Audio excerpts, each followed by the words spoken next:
दोस्तों नमस्कार।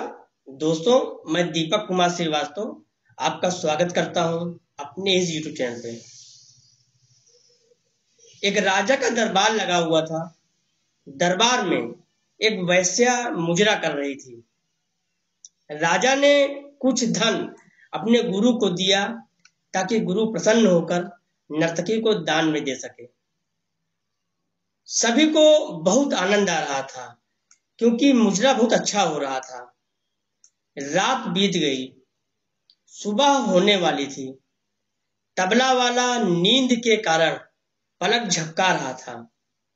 तभी नर्तकी बोलती है, बहु बीती थोड़ी रही, पल पल गई बिहाई, एक पलक के कारण न कलंक लग जाई। दोहा सुनते ही गुरु ने सारा धन नर्तकी को दे दिया। तबला बजाने वाले ने अच्छी तरह से तबला बजाना शुरू कर दिया। नर्तकी ने फिर यह दोहा दोहराया। इस बार राजकुमारी ने अपना सोने का हार नर्तकी को दे दिया। नर्तकी ने फिर यह दोहा दोहराया। इस बार राजकुमार ने अपना सोने का मुकुट नर्तकी को दे दिया। नर्तकी ने फिर यह दोहा दोहराया। अब की बार राजा क्रोधित हो गया और बोला, बस कर वैश्या, तूने एक दोहे से सभी को लूट लिया। तभी गुरु की आंखों में पानी आ गया और गुरु कहने लगा कि राजन, इसने कोई साधारण दोहा नहीं बोला है। अब यह मेरी गुरु हो गई है। इसने मुझे मेरी गलती का एहसास करा दिया है।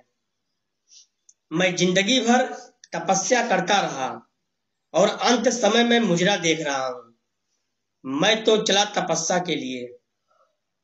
राजकुमारी ने कहा कि पिताजी, आप मेरी शादी नहीं कर रहे थे। मैं एक नौकर के साथ भागने वाली थी।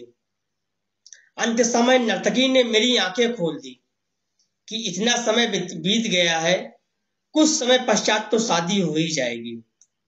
अपने कुल को क्यों कलंकित करना।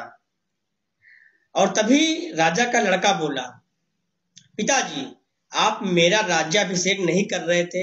मैंने आपकी हत्या की योजना बना ली थी, परंतु इस नर्तकी ने मुझे एहसास करा दिया कि कुछ समय बाद तो राजतिलक मेरा ही होना है।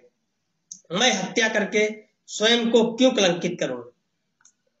यह सुनकर वेश्या भी कहने लगी कि मेरा दोहा सुनकर सभी बदल गए हैं, परंतु मैं आज तक नहीं बदली।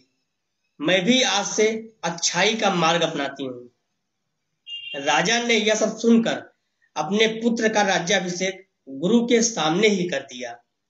राजकुमारी के लिए योग्य वर चुनकर उसकी शादी कर दी गई। इस तरह इस दोहे ने सभी को परिवर्तित कर दिया।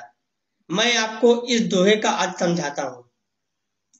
बहु बीती थोड़ी रही, पल पल गई बिहाई, एक पलक के कारण न कलंक लग जाई। तबले बजाने वाला रात में पलकों को झपकाने लगा तो नर्तकी उसे सतर्क करने के लिए ये दोहा बोलती है कि बहुत समय बीत गया, बस थोड़ा बाकी है। इस थोड़े समय में भी पल पल बीत रहा है। अंतिम समय सावधान नहीं हुए तो एक पलक लगने से कलंक लग जाएगा। इस दोहे से कितने परिवर्तित हो गए। दोस्तों, कभी आपका भी ऐसा समय आए कि लक्ष्य के मार्ग में कठिनाइयों के कारण आप क्विट करना चाह रहे हो, तो इस कहानी को पढ़ना और समझना कि इतना मार्ग तय हो गया है, शेष रास्ता भी तय हो जाएगा।